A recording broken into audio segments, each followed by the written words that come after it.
It's Speak It Thursday, and it's your girl Shuli. We are back with another conversation. Whew, woosah. It's holiday time. Thanksgiving is next week. And we typically have our regular holiday blues anyway, right? The holidays can be a time of first for many people, whether you've lost a loved one, whether you have lost a relationship, and if you're single and things like that, right? There's so many things to consider when it's holiday time. You have toxic family members. It's all of the things that keep us from being jolly, or we think keep us from being jolly or experiencing bliss and happiness. And it shows up and it's magnified around the holiday time. So why am I saying this? Why are you going so heavy and so deep so soon, Shuli? Because, right, it's 'tis the season to be jolly. We're trying to decide if we're going to be with our family members for Thanksgiving, and then you have Christmas around the corner. There's so much going on, but that's okay, because we have an expert here to help us unpack it. Tonight, we have Dr. Shana D. Lewis, and we call her Dr. Shana. She is just going to help us. We're going to read it. Because I need you to know everything. So Dr. Shana D. Lewis is a licensed professional counselor and a national certified counselor. She is in private practice. She is a speaker. She's an author. She's a destiny interventionist. So welcome to you all.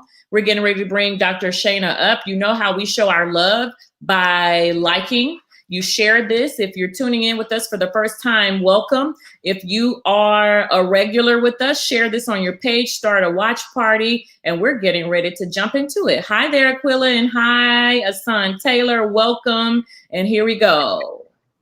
Hi, Dr. Shana. Welcome. Let's unlock your name. We're moving it right here. How are you doing?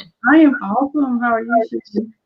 I'm well. And so we have Houston in the house, Dr. Shana. We have people that are coming in and they're in our virtual audience, and we're going to get in and speak it.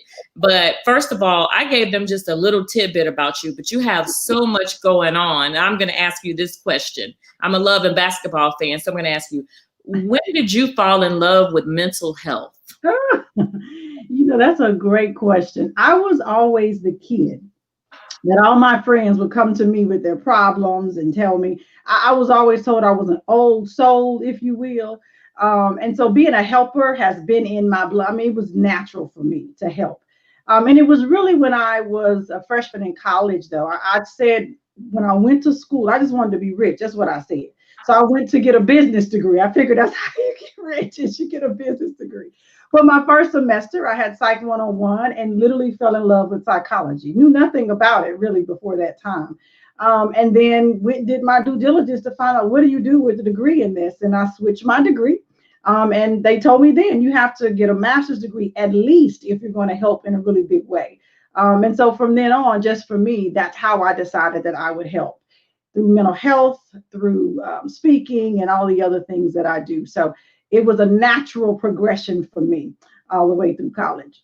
Okay. And it's like you said, natural progression, but I'm sure it didn't prepare you for this pandemic. How has that been? This pandemic is wild. I tell folks all the time, I said, I feel like I'm in like some foreign country, right? We wake up and you think you're in a regular world, and you turn on the news, you open the door, you go anywhere, and you know immediately this ain't regular, this is wild, this is crazy, it's bananas. Yeah, we living on another side of, I'll be on Mars or something. That's what I'm saying. Right. I'm like, right. We have no words to really describe this. This is a time of first for many people. Can you talk to us a little bit? We're getting into the holiday part of it, but can you talk to us a little bit about the trends and things you were seeing? Look, let's barring the holiday, forget the holidays. Tell us about the trends. People came in and they sat down on your virtual couch. Mm-hmm. What was that like? What were they talking about? How were they feeling? The struggle is real, Shuli. The struggle is real. There's a lot of anxiety, obviously, right? Our world is the uncertainty, and it's coming waves. When this very first started, of course, when the quarantine shutdown of the whole world happened, it was really, really high, especially for people who are natural extroverts. I'm a natural extrovert. So for me, being stuck in the house also induces a sense of sadness and depression because I can't touch people. I can't do what comes natural for me. So those of us who are extroverts, we recharge by being with other people. And when you can't be with other people, you lose that thing, that spark that's very natural for you. So we struggle. So the anxiety, the depression, the real worry and fear, not even just a pandemic, but add on the Black Lives Matter, add on the political distress, add on all of those other things, people dying, losing people, losing jobs, the grief, all of those things. We are in what we call a complex trauma time because you have one trauma on top of another trauma on top of another, and we're all in the middle of it. We are all exposed to it. We may respond differently, but Yes. we're absolutely all exposed. Yeah, Ooh. it's rough. You said complex trauma, and I've heard the word trauma, and somebody was saying people will have PTSD as it relates to this. And that, of course, I learned that you can have PTSD even if you haven't been to war. So Oh, would yeah. you say what's the difference between complex trauma and PTSD, or is it all the So it's all in the same boat, but complex trauma are the experiences that then can create PTSD. And PTSD is post-traumatic stress disorder. So here's the thing. A trauma is a situation that we feel helpless in. We respond with horror. There is threat to life, real or imagined, right? So you could be traumatized by watching what happened with George Floyd. That was a trauma. We were not there, but we watched it happen over and over again on the news. So we were all traumatized. You are traumatized by watching the news or even on social media, seeing who folks are losing loved ones because of COVID-19 or whatever the case might be. We are all exposed to trauma, and it's complex because it's so much and it's so many, one after the other. And surely, mind you, before we even got to this place, folks were already dealing with trauma. People already had their own traumas, whether it was abuse or abandonment or whatever happened to you before you got to 2020. Then you enter 2020 and add all this on top. So we will all respond differently based on a lot of different things. It may be how much trauma you already were carrying, because this makes it worse potentially if you hadn't worked through what you already had. Do you have support? Is your natural personality one that bends toward being anxious when things happen in this way? Or are you more what we call cool as a cucumber? The world is your oyster. You're not quite as an anxious personality. It just depends. My hope for us, though, really is we have two options. We will either have post traumatic stress disorder or we'll have post traumatic growth as an outcome. I'm hoping we have the growth as opposed to the disorder because we can take where we are right now and use this to fuel us in a way. And it's done that for some people. Some folks are doing really well and some are just not. But all of it is traumatic. It's tough. It's tough. It's tough, it's rough, it's all of those. It's all of those words. But I love post-traumatic growth. Now, Yeah. how can we ensure that we have post-traumatic, well, post, what is it? What did you say? Say it one more time. It's post traumatic growth. That's what it Okay, is. post-traumatic growth. How can we Mhm. ensure our post-traumatic growth, Dr. Shana? So first of all, it's how you perceive where you are. So we are all in a struggle, right? Because emotionally, mentally, we all want this to be over. So the more we want that and we want to fight against or resist what's happening, we actually do more harm for ourselves as opposed to just acquiescing and accepting we're in this space and choosing to decide what will I do with this time. So in the beginning of this, folks were struggling. Then people may have settled in, and now folks tired again because you're like, I had thought it was going to be over by now. And it's not. And we like, wait, I'm, it's not over. No, sis, bruh, it's not over. We still here. So it's how we perceive what's happening. Our thought process is everything. The battle is here. It really is. How you choose to see it, what you do with it. I tell folks all the time, you know how we came into 2020 talking about this gonna be vision 2020 clarity. We're gonna see all this stuff, and then income, all this stuff. But this is what I'm telling folks. We got clarity. We did. We did. If it didn't come in the frame, you were looking for it. But we got clarity if you're willing to receive and accept it. You can resist it. if you want to. That's where your struggle is. If you acquiesce and you go with it. So I use this example often, Shuli, to make this illustration. So if you're if you think about not even an accident, that's one. But think about uncooked spaghetti. When Mm-hmm. you apply pressure to uncooked spaghetti, what happens to the spaghetti? It breaks. It breaks. When you apply pressure to cook spaghetti, what will it do? It bends. It'll loop around your finger. It's Exactly. more flexible. It's more flexible. So if we acting like this need to be over and I'm sick and tired of being sick and tired and this the worst thing in the world, that's us being cooked uncooked spaghetti. We will break as pressure is applied. When you are willing to be flexible, ebb and flow and go with, it's called flexible thinking actually. When you're it's an executive function that we all have a capacity for, but we all don't have, it's not grown in everybody. Some of us are very rigid in our thinking and we refuse to bend because it ain't what I want. I said what I said and I don't want that. Well, okay, boo, it ain't gone and it's not over. We need to be in a space of being flexible. Forcing that 2020. I've loved that. Latrice Nash from Austin says that it's far from over. Great analogy. They're loving the analogy. I already knew you were going to come to set people free. You are a destiny interventionist. So look, as we ebb and flow into this holiday, tell us, first of all, what is a destiny interventionist?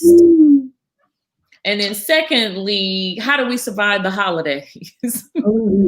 So a destiny interventionist, I am someone who interrupts your destiny. So many of us are living in a space right now because it's where we've been, or it's where somebody else told us to be. You grew up doing what your mama said, your daddy said, you're trying to please all these other people, but you're really living in a world of mediocrity. It's not your world, it's not your life. You're trying to please other people. It's not your destiny. Sometimes, has anyone ever woken up and you wake up and like, how did I get here? Like, I'm on this job and I hate this job. I show up every day. I've been here for 20 years. Maybe it's your relationship, sis. I ain't trying to be messy tonight, but maybe it's your relationship and you woke up and you said, oh, how did I get here for the last 10 years? The intervention is necessary because it's forcing you. My job is to force you to look at where you are and where your destiny actually lies. And I'm here to intervene in your rock bottom space to move you from where you are to where you are destined to be. So many of us are living below our level of destiny, well below. And it's time. Why not? Right. Why not right now? Why not? I got chills with that. Period. Look, you said I'm not here to be messy, but it's the truth. So I thank you for coming on to intervene. Candace Williams said, come on now. Come on, sis. Come on. Come on. Tony Armstrong said, wow, facts. So we have people that tune in our audience. We have people from Miami. We have people from Chicago. We have people from Louisiana and Houston and Dallas, and they're tuning in. Welcome, everybody. And Dr. Shana Lewis is here. She is the Destiny Interventionist. And we're about to, surviving the holidays. That was the other part. How do we, while we're on this road to destiny that was, interrupted by 2020, we find ourselves in the holiday season. How do we do it? What is we gonna do? What is we gonna do? That's loaded. Again, I go back to one of the greatest battles that we fight is this. Like sometimes we get confused and we think we're fighting other people, but really it's this thing right here. It's how you choose to see right now. So here's the thing about the holidays. On a global scope, we all know we got Thanksgiving and Christmas coming up. We know we traditionally celebrate it in a certain kind of way. What do, Shirley? We at the house, we got family over, we going to holiday parties, we dressing up, we having a good time, we doing all of the things that we wait till November and December to do. Correct. To all of the things. So what I want folks to understand, what you need to understand right now is that the holiday, what it represents has not changed. It's still a wonderful time to celebrate life, to celebrate other people, to love on people. That has not changed. But what we need to begin is to see how we celebrate it is what looks different. We need to be in a space of reconciling that the way I used to celebrate it, 2019, is not how I can celebrate it in 2020. Doesn't mean you can't celebrate it, you need to understand it will look different. So we need to reconcile ourselves to the acceptance that this year will look different. But the meaning has not changed. But what it looks like in our delivering is what looks different. Because in the safest way, I mean, all the messages I've seen say, don't leave your house. Stay with the people who you live with. If you do get with other folks, have a mask on, be outside. And depending on where you live, that's a great option. You know, we can do that in Houston, Texas. It's 75 degrees today. Mm-hmm. You can be outside. You can do those kind of things. It looks different, but the meaning of it doesn't change. That's the thing. That's the biggest piece that we need to accept. That flexible thinking I was talking about earlier, it has to show up right now. Like now is the moment when we need to get that executive function of flexible thinking working. We need it like right now. Whew, right now, the executive function of flexible thinking, because like you said, the meaning, it's about the meaning of the holiday, but you're right. It's the struggle in your mind of like, this is the time that we normally get together. What do you say to the person who hasn't reconciled and they're like, but I haven't seen my family since blah, blah, blah, blah. I know. I hear you and I'm with you. We all in the same boat. Here's the thing about the time right now. We're all in the same situation at the same time. Usually it's not like that. There's a group that's here to support and help you because they're not in it. Well, we don't live there. We all in this boat together. I understand that. I honor that. I understand the feeling of the disconnection that coronavirus has done to our world. But what I would say is we have to value the different components of this. There's a mental health piece of your want and desire, and then there's the medical health piece, right? And it really comes down to what do you value most in the moment? And is there a way for you to integrate the two, right? And so when I'm talking about integration, I'm saying, is there a way for you to celebrate that keeps everyone safe? And if that is not an option, then what is the other extreme option that maybe you don't prefer, but you value the life and the health of the people you love more than your feeling right this minute? And I want what I want when I want it because I said I want it because I said I was tired. The tantrum that we want to throw right now. And understand that this time next year, Lord willing, we'll be back to the place that we've been before. And this will be an amazing blip in all of our lives that we will never forget. But we'll be grateful that we made the right choices now that will impact our capacity to be in 2021 at this time, doing what we've always done. Like we're in church. Turn to your neighbor and impact the capacity. Come on now. I mean, we want to make it, like you said, we need to survive this year to even make it to 2021. Exactly. And even beyond COVID, right? This is a year of the holidays can be a time of first. It is. For people because of loss or just whatever. We've lost people due to COVID, relationships and things like that. What do you say to the person who is experiencing COVID the first and then also a first due to grief? Yeah, that's a lot. I first want to honor whatever you feel is what you feel, right? No one can tell you how you should be feeling in the midst of whatever loss you've had. And one of the things that just drives me bananas when people they try to comfort you, and I'm talking to the other folks now. So if you got a loved one, someone is in this space that is lost in whatever grand way they may have lost, the last thing you need to say is, I know how you feel, because you don't know how I feel. You ain't been me. You ain't walked in my shoes. You didn't have the relationship I had with said person, said job, house, whatever I've lost. You didn't have the relationship I had. You may understand what it feels to have lost something, but you do not know how I feel. That is the worst thing we can say to people when they have lost something. So that's to the other folks. Now, back to the person who's experiencing this loss, and this is your first holiday season post loss. One of the things that we tell folks all the time is the first are going to be difficult because there's no point of reference for it, right? You've never been here before. But what we encourage people to think about is how can you create new traditions that honor whatever's been lost. So, for instance, in my family, my father died many years ago, but his favorite holiday meal was lasagna. So what my brother and I have done is we make lasagna Christmas time, because that was his meal. So you honor them and you make them a part of whatever tradition you're able to create for yourself, right? And that looks different for everybody. I always talk to folks also about understanding there's no timeline of when you're supposed to feel better. Like folks, well, it's been, you don't get to put a clock on someone else's grief. And the thing that we look for, we if the initial blow of grief can take your breath away, right? You can, whatever you've lost, because surely some people will be like, even when you go all the way back to the hurricanes that we have, Hurricane Harvey, people lost houses and property. They said, well, those were just things. You don't get to decide True. what's lost for me. I mean, so in this phase, people have lost a lot of things. If I listed all of the things that have been lost, we'd be here all night. Things that people wouldn't even consider lost. It's like loss of freedom to go to a restaurant with your girlfriends, loss of the ability for kids to go to school without having to worry about catching COVID, loss of so many things that we've lost, in addition to the loss of life, in addition to the loss of jobs. And so we want to honor the loss, but let you know that you're in a space that however you feel is how you feel. What we don't want to see is that you get debilitated for an extended period of time and you're not able to function. That's when we say it's time to go seek some help. The initial blow is going to be something that you're going to take a minute to kind of regain your footing.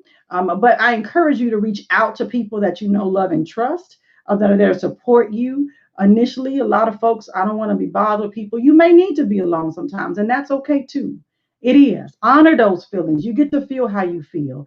Reach out, talk to folks. Sometimes one of the greatest things we can do for ourselves at a point. So there's a process to grief and loss. There are stages to grief. And so the final stage is what we call acceptance. That's the fifth one. But the last one that I like to talk about that most folks don't talk about is literally creating new meaning. What is creating new meaning? It means that you give birth or life to something at the same time when something's been lost. So you give birth to a new tradition. You give birth to something meaningful. So you may plant a tree in honor of the one that's been lost. If you lost someone to an illness, maybe it was heart disease or something, you join the Heart Association next year and you are in the heart run. If you lost someone to COVID-19, there's going to be a lot of different organizations that I know and missions that are going to come out of this time. Maybe you start one for folks who have suffered. So you give birth to something. And what value is this, Dr. Shana? The value here is that at the same time you've lost something, you now have it coupled with a memory of something that is positive, and they can live together. They can live together. And that is a way of healing. It begins our healing, Shuli.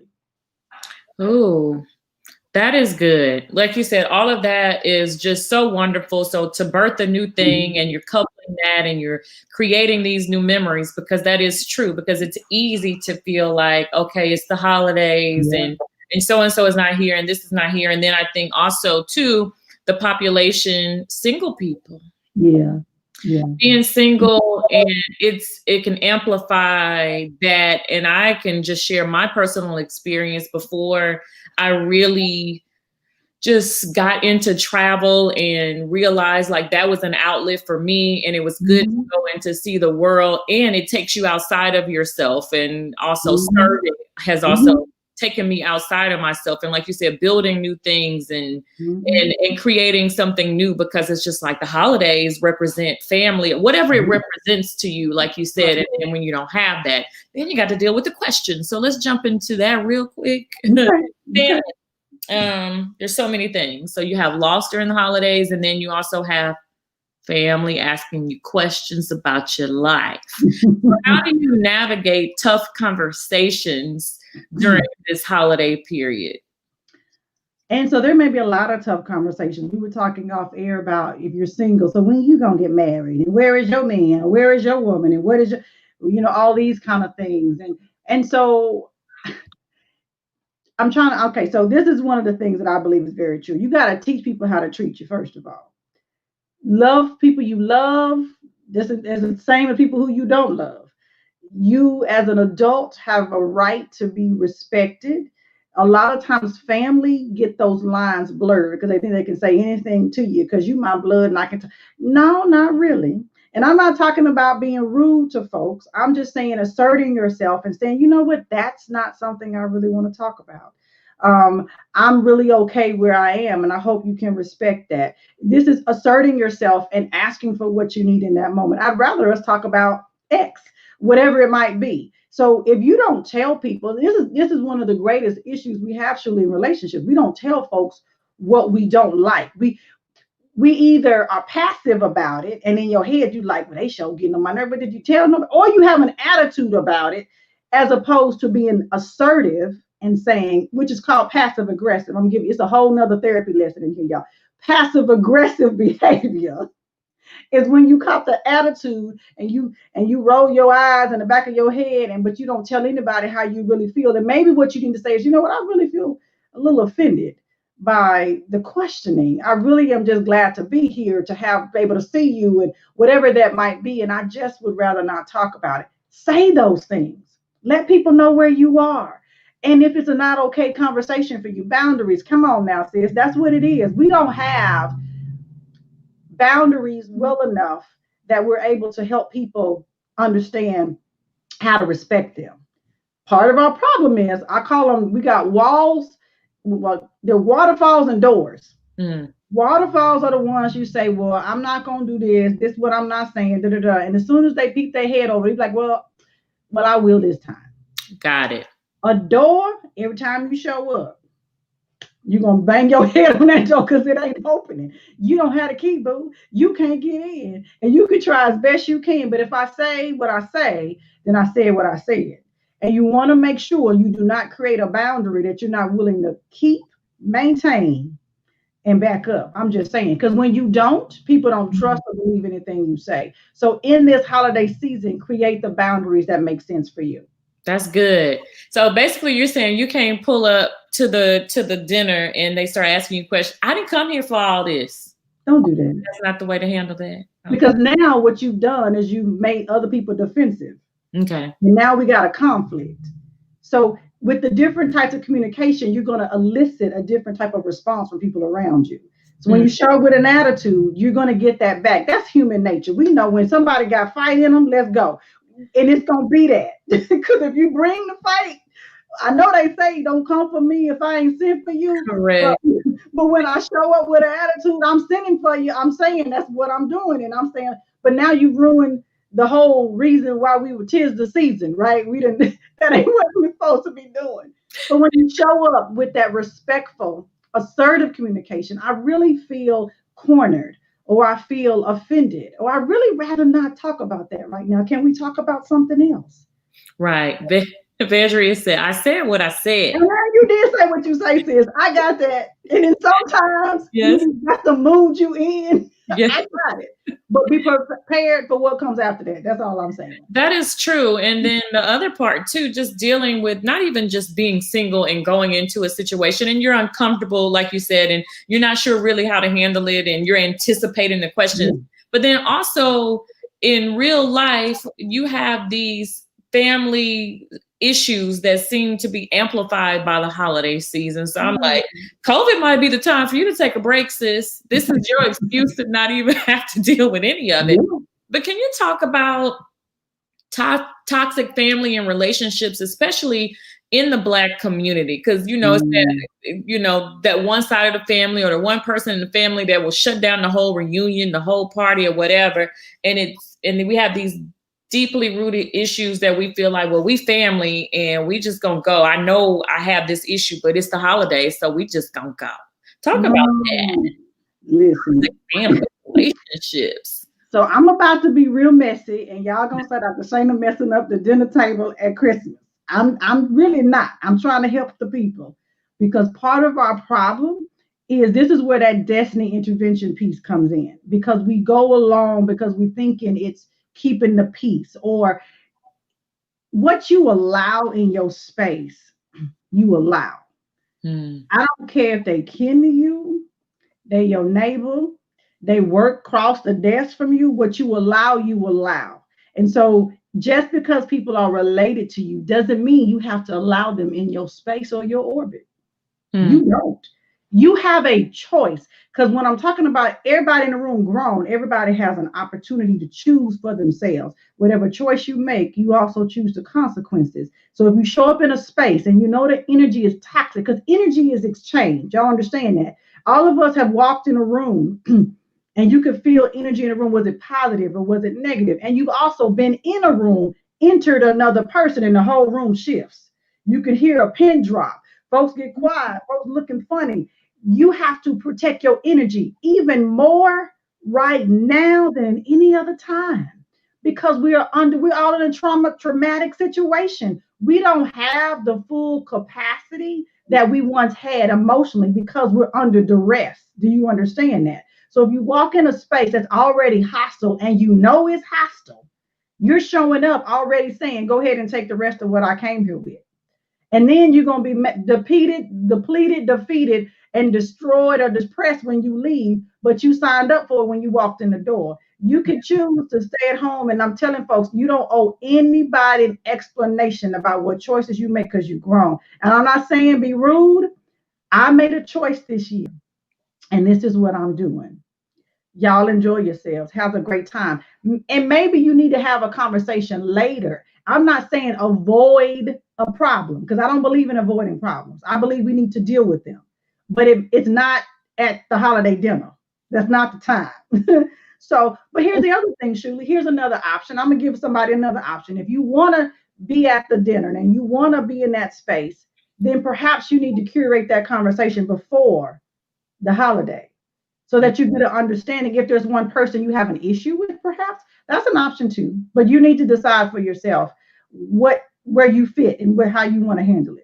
That's good. As Son Taylor said, protect your peace. And then Shayla Simon Ferguson said, protecting my peace and my blood pressure. Let's go, because it does affect your mind, body, spirit connection. I'm here for it. It does. We have high blood pressure, strokes, heart attacks, ulcers, and all of that behind stress and toxic relationships. Yes, yes. Vedria said it's about self-care and self-preservation. It is. It is. And you can choose you at any given moment. And it's so challenging, like you said, choosing you at any given moment. And I'm just thinking about conversations I've had with my family, and I thank God that we are in a better space, and we were able to talk through some things and have some really hard conversations. But the holidays, like you said, that dinner table could turn into a war zone if you have unresolved issues, and it can go left really, really quickly. What do you say to the people, like you said, it's sentimental. You've already said, I don't really care. You protect your peace, but I'm still throwing it out there anyway in case they didn't hear you. But it's mama. If mama is the one doing it. I got that.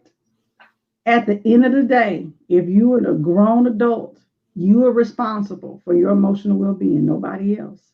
Whoever you allow, your mama, your daddy, your brother, your husband, your wife, your children, whoever you allow to steal your peace, you've allowed them to do that because you made a choice to either put yourself in a position or you avoided having a conversation that's necessary. And in many cases, we avoid it because you don't want a conflict. Most of us don't want a conflict. Who wants to be in a fight with their mama or their daddy or somebody else that they love? We don't want to, but that's part of our immature behavior. It's immature. That's what children do.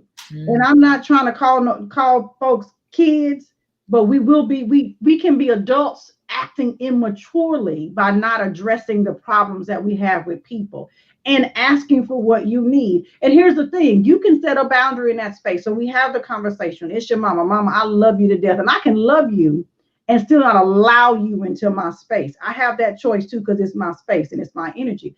And I can say, I love you. And here's the issue. And I really want us to be able to talk this out and get along. But these are the things that I'm not willing to do. I'm not willing to, whatever it might be. I'm not willing to those boundaries that you mentioned earlier. Correct. Insert whatever that is. I'm not willing to argue with you about it. I'm not willing to be in a space where I'm made to feel uncomfortable. I'm not you. This is the boundary where you get to say, and if these things are not able to be met, then perhaps it means we won't be able to do this right now. We pray about it. I believe prayer can change some things. Sometimes you need to go and do that on your own in your own closet and let God work that out. Then come back and have another conversation. Then maybe it'd be something different. I'm just saying, whatever your belief set might be, but that's an answer right there too. That is an answer. Because you said I'm pointing. This is me. I'm trying to be quiet right here. I'm like, And yeah, that, and that, and that, and that, and that. Yeah. And like you said, just the holiday season. Talk about some of the other things. Like you said, we have loneliness, yes, we have toxic relationships. So that's, those are two things that can make the season not so jolly. What are some other things? Because we're talking about what about finances and how that affects. What are we doing with this and the pressures to buy gifts and yes, that's a huge one because people feel like this year is going to look different anyway because we're not having those holiday parties and all the things where you show up and you're not bearing a gift. Everybody knows you don't have a gift. So you may not feel as much pressure. So maybe that's one of the good perks of where we are right now. But I tell folks, you don't want the holiday season and your efforts to celebrate it to put you in a bind that now creates a source of a major stress for you when it's over. Like you live not just for this moment, but you need to live for the moment beyond the one you're in. And some folks will go into major debt at Christmas and the holidays. And I'm hopeful for folks that they don't do that for the sake of pleasing somebody else. And that's usually what we do because you want other people to be happy, or it's what you've always done.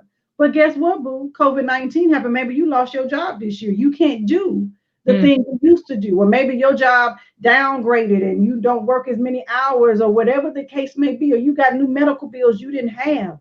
You will need to consider all of that when you decide what you do as far as what you spend. So I want folks to understand, resist the temptation to please other people by spending and using money. Find other ways to celebrate folks.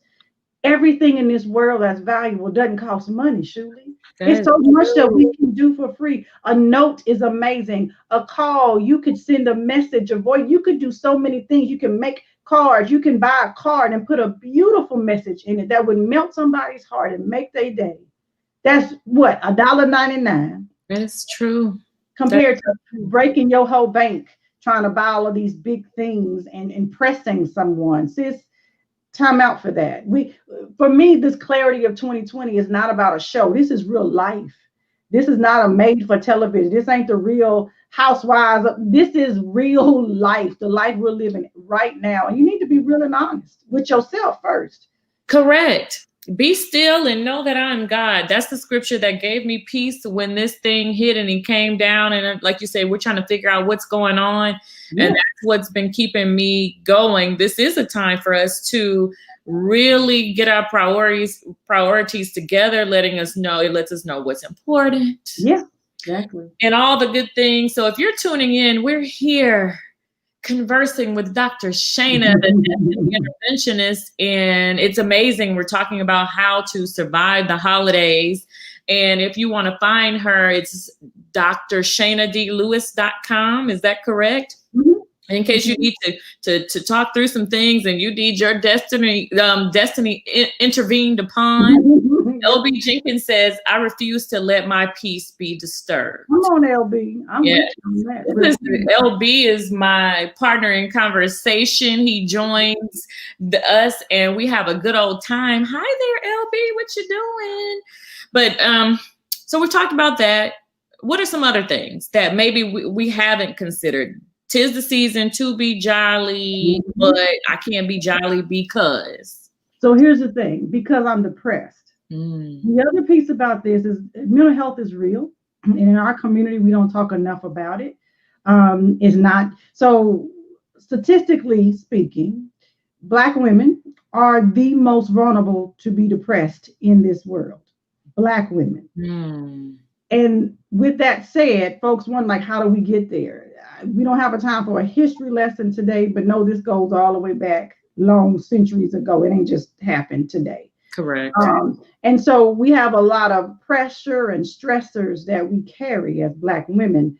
And is killing us. Let's just tell the truth. Because we're working to try to carry the weight of the world. So, sis, you run around and you taking care of everybody else. You working, you taking care of the husband, the children, the mama, the cousins, the aunties, the brothers, the sisters. But when did you take care of yourself?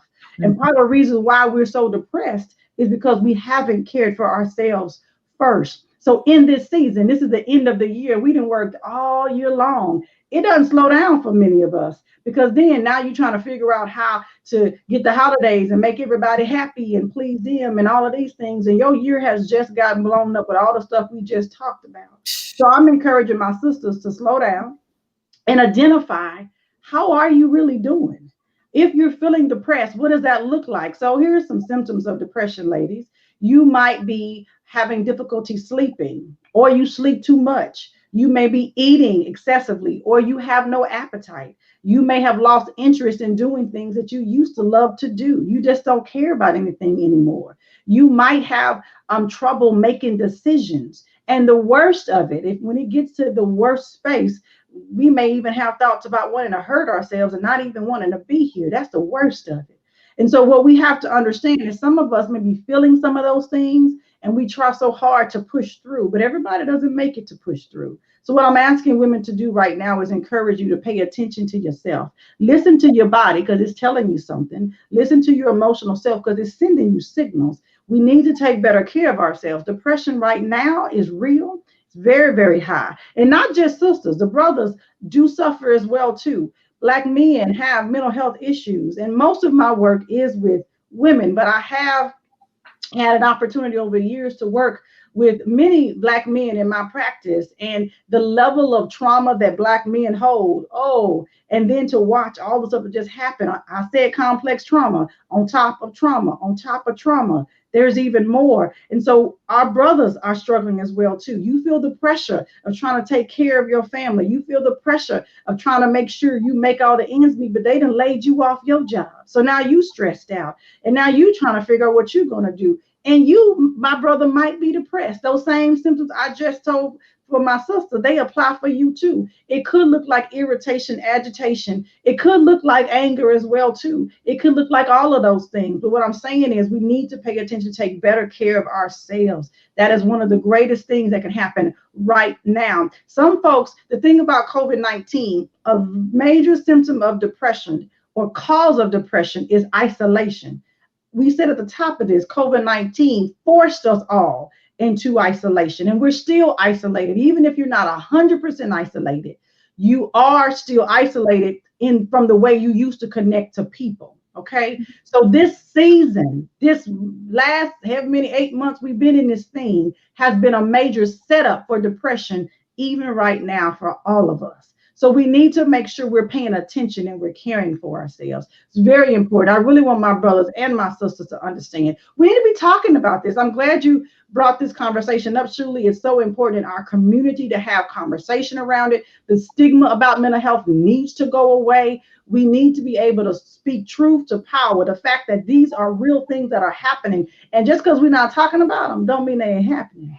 They're happening in silence and they're destroying us and they're destroying our families from the inside out.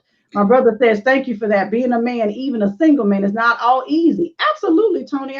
I appreciate you for acknowledging that fact because people will be dismissive and say, well, you don't have no problems. They'll say that about the single woman too. Well, you ain't got no children and nobody to worry about. What you upset about? Y'all mental health, the pressures of this world are real. I don't care what circumstance, what box you might find yourself in. It's heavy. And not even just the depression, the anxiety, the worry that we have. Add all that up together. It's a recipe for disaster if you don't pay attention. It is. LB Jenkins says sometimes you have to listen to what people don't say. It's those Yes. killers. Good, LB. You're right. Because Wow. so many people don't have words for it, Julie. See, this is a whole other talk, but the strong black woman syndrome that goes all the way back to the beginning of time and slavery for us as black women taught us to ignore our emotions, to ignore our feelings. You don't talk about that. You just get the work done. You take care of these children. You make sure this house is good. He out there in the field, you in here with this, you take care of this. Your feelings are irrelevant. So we have been socialized generationally to ignore how we feel. Hmm. And we dismiss that. And that's how we can end up in an ER with a heart attack and don't know how it happened. We are the most at risk for that too, because of exactly what I'm talking about.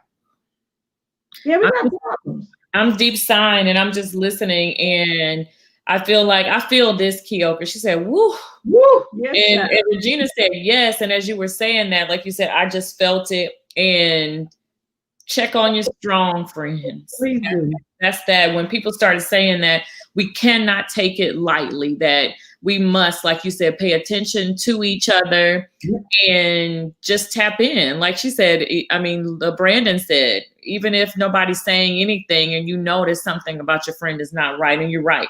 Like you broke down all of those symptoms and the things that we need to watch for. And I mean, you have the men chiming in, you know? Yeah, I love it.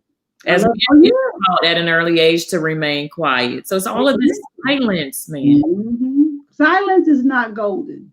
It's not. We have been too quiet about the wrong things, and we talk about the wrong thing. Like we got it backwards. We real loud about a bunch of nothing. Like y'all know, you look at our entertainment industry and you'll be able to see the stuff that's foolish and ignorant that we will celebrate, talk about, tweet out, share, and all that stuff, as opposed to talking about the stuff that really matters in your life and your world, to your well-being and your family and your capacity to grow and your capacity to be who it is God put you here to be. We don't talk about that. Amen. And we need to. We're missing some fundamental conversations. So I'm hopeful. I'm thankful for all of those of you who are here. I'm hopeful that this conversation can help you continue a conversation in your circles, in your tribes, because we as Black people need to be talking about these things that really matter. True. Make these things go viral. Yeah, exactly. Exactly. These type of conversations. Vedria said, I'm also noticing a season for some with toxic positivity. Can you talk a little bit about that? Or Vedria, you can be clear if that means something to you, Dr. Shana. You tell me more, Vedria. What do you, when you say toxic positivity? I may have an idea, but give me a little bit more to work with there. Mm-hmm. I just think we need to be in a space of having more conversations. LB said, you about to make me switch therapists. Dr. Shana D Lewis.com. Come on, LB. Listen, I love this work. Oh, acting happy or cheerful. Oh, come on, sis. Yes, that toxic. Mm-hmm. So these are folks that's pretending as if everything is all right, but they really, you faking. Little Miss Sunshine and such. Uh-huh. See, and that's a great point. I'm glad she brought that up, because we have been socialized. Our social media has made us be in a space of not wanting to show folks what we really thinking and feeling on the inside. Ain't nobody posting them days when they in the house crying, saying, you gonna post, I just went to the movies, I just bought a car. We gonna show all of that stuff instead of being genuine, authentic, and real with each other. And it really, you can only fake for so long though, right? Like how long can you hold that face like everything is okay? But the problem, Shuli, is that it's happening all the time. Correct. We will put a face on it, paint it, honey, put some lipstick on it, some lashes, and be like, hey, y'all. Hi. Going live. I mean, literally, like you said, pretty messed up. We're going to say that we're pretty, but then really messed up. And I can speak to that myself, too, because I was afraid crying out, just dying on the inside, like you said, stressed out, yes. Under duress, all that kind of stuff. And it was probably after I came out of it that I realized that I was even depressed. This was some years ago. And I was driving at 610. I think I was like 610 in Bel Air, look near your office area. And God spoke to me and told me that I had PTSD, and I had gone through some things, some family things. And I realized I was so snappy. And like you said, I would just come home and I would want to sleep all the time and weight gain and just all of these things, and just full transparency. And when God spoke that to me, I went and got myself some help. I'm like, this is not okay. And that's the key. When you notice and you recognize, do something about it. Yes. Don't just sit in it. Yes. Don't sit in it, because that makes it worse. LB Jenkins said, because we live in for other people, we have to start being realistic with ourselves. Amen. Amen. And amen. Now, domestic violence. Come on, I feel like I can't have you on without you sharing and blessing us. That's another secret. That's another thing that we suffer in silence and it goes on. Can you tell us about your work in that area, and then how can we be healed from that too? We can walk out of some things and be healed. Okay, y'all. And we got 10 minutes left in the show. Like this, that's a whole show all by I itself. know. It's so deep. And right now is the most dangerous time for women. The holidays is the worst time for domestic violence because of the pressures. Coronavirus has increased the numbers of domestic violence situations astronomically. I was watching the news the other day, and strangulations, which is the most lethal form of violence. Many of us would think of it as gun violence. No, but to a woman, the most lethal way someone could harm you is to strangle you. Because you got to think about what it takes to literally strangle somebody. You are looking at them in their eyes. You see the life leaving them, and you still do it anyway. The most lethal. The numbers of strangulation cases, I'm trying to remember. I want to say she said it was around 200 last year at this time. Now, or maybe she said 200 all year. Now, at the point, maybe this was a week ago, the number was like almost like 400, 450 cases. So the number has doubled in a year's time. So we have to understand this. It is happening all of the time, y'all. If I give y'all a few quick numbers, 1 in 5 women will suffer severe physical violence in her lifetime. 1 in 5. You got 5 girlfriends, one of them has. She may not have told you. 1 in 2 women will suffer psychological abuse. That's that you dumb, you stupid, you ugly, don't nobody want you, talk to you, cuss you out, close the door, that kind of thing. 1 in 2. If you got 2 girlfriends, one of you has. Here's the problem is some of us don't label it correctly because we don't call it that, right? Or we too ashamed to tell anybody about it. And we just hold on to it. The reality is it's happening all the time. Women are dying every day, Shuli. If you watch the news and you pay attention, you see, even here in Houston, there was a weekend, maybe 2 weeks ago, like there was 3 deaths that occurred in one weekend, all related to domestic violence right here in Harris County. We actually, Shuli, in Harris County, have the #1 highest rate of deaths to domestic violence in the state of Texas. The Harris County is #1 for that. We don't want that record, but we have it. So when I say Houston, we have a problem, we really do have a problem. It's not just ours. It's a worldwide problem. Like I could be on that box for a long time, but it's an issue, and we need as a community to talk about. Again, I'm about having hard, uncomfortable. Like I want you to be uncomfortable because it means it needs to be talked about. We need to be in a space of understanding it in this space so we know what we can do. Don't judge women. Help her. Be a resource. Don't tell her, well, if it was me, I would. Boo, you don't know what you would do if you wasn't. You're not in that situation. Don't say what you would do because we can't say what. No one knows what they would do until you're in said situation. We really don't because you really can't speak on that. So my organization is Her Voice.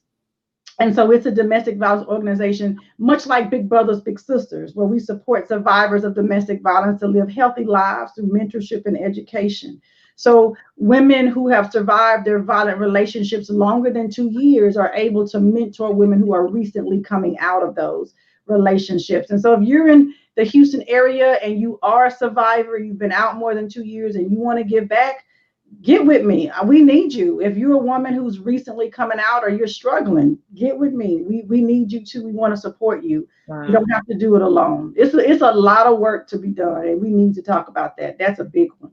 Well, I'm open to have another conversation just about that alone. Yeah. You let me know. We can, whatever, however I can help in that area, I'm down to help. Is there a website for this, or is it all under your? Yeah. So you can get to it from ShanaDLewis.com, but it's her-voice.net.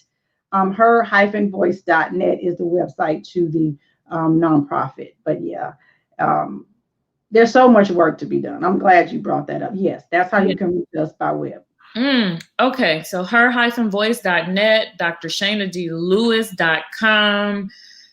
Destiny Interventionist. How can they find you? Just Google me. Google me. Listen, I am here to serve. I am a servant. And so Dr. Shana D. Lewis on IG, Dr. Shana D. Lewis on Facebook, or Shana Lewis on Facebook, drshanadlewis.com. Google me, you'll find me. I am definitely here as someone who is a resource in any way that I can. I'm here to help my people. What's my brother saying? Oh, he said that, see, men are also afraid to discuss the fact that they are in domestic violence relationships. It is reverse. That's a whole word he said. He's right. That's another conversation. I'll have to. Yeah. Look, LeBrandon, he wants to know. So you. so here's the thing.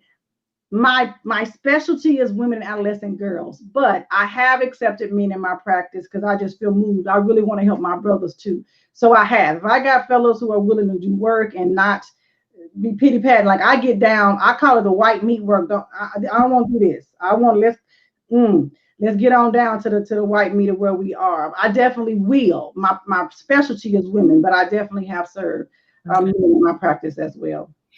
Oh, you do heavy work. So who do you dump on? What do you do? So I have a support network, and you cannot do this work alone.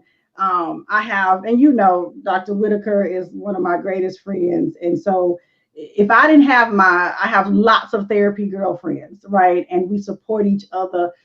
We have to talk about the things that are heavy weighted. I have an amazing husband, a family.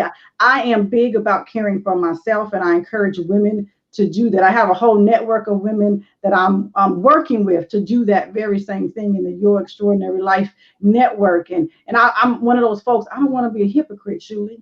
I like to lead by example. And so you see me flying around doing this and doing that, but I'm also in the back getting it in. I'm on doing my exercise. I'm trying to go to bed by midnight. And these are things I've had to evolve through. I ain't always been here. Mm-hmm. This was a work in progress. And I understood that I have to take care of myself so that I can then serve from what I like to call my salsa.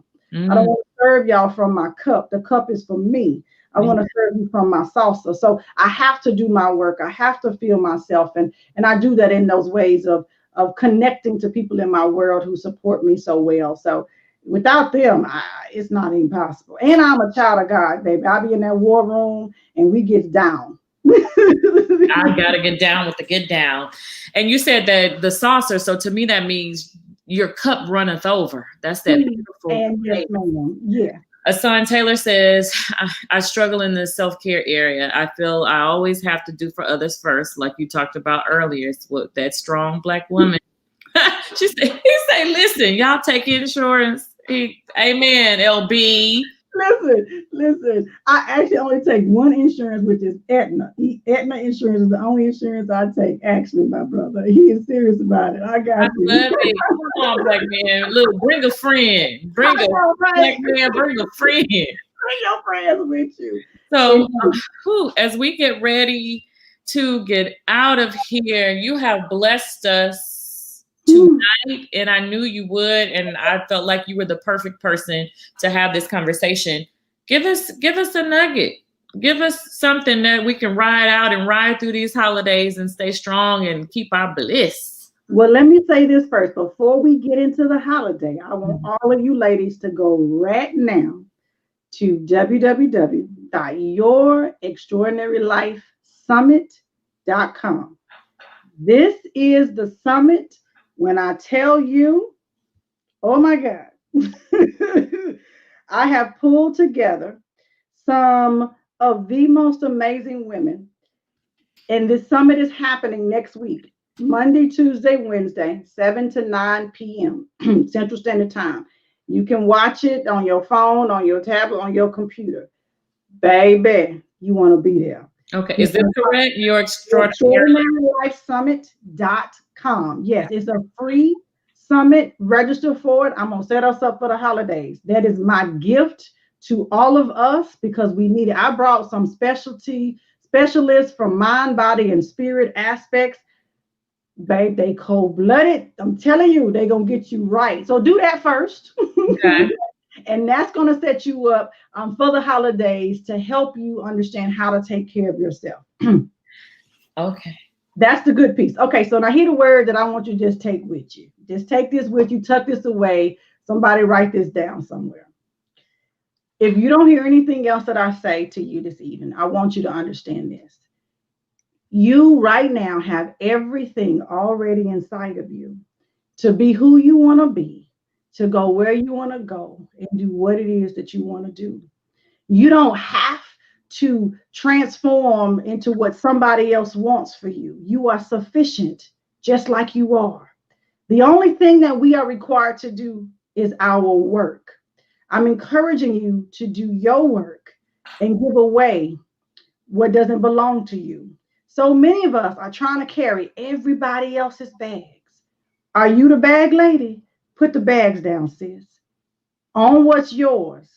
Give away what's not. See, I can't do anything about the things that don't belong to me. Until you are willing to do your work and face your truths, be vulnerable with yourself, you will not find yourself in a space that we call destiny. You'll never make it there because you're too busy working somebody else's plan, doing somebody else's work, and you ignored your own. Remember, you have everything you need inside of you. I am not a magician. You have everything. God already equipped you with it. All I need you to do is be willing to show up and do your work to get all that junk off the top of it so you can access that which is already available to you. I'm excited for you for the rest of this year because this 2020 ain't over. I said earlier today, somebody think it's over, but it ain't over till it's over. And we still got some time. And I'm encouraging you to be serious about doing your work. Let me help you. I'm here to be on a journey with you. YourExtraordinaryLifeSummit.com. Join me there and let's get to work. Let's go. And woosah.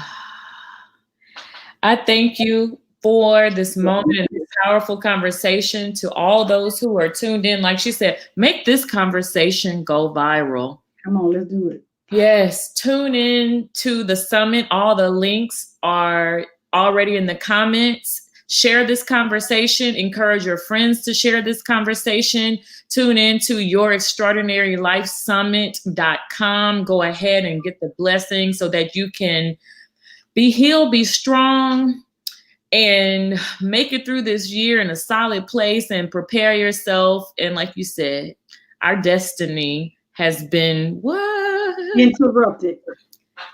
Good night. Thank you so much.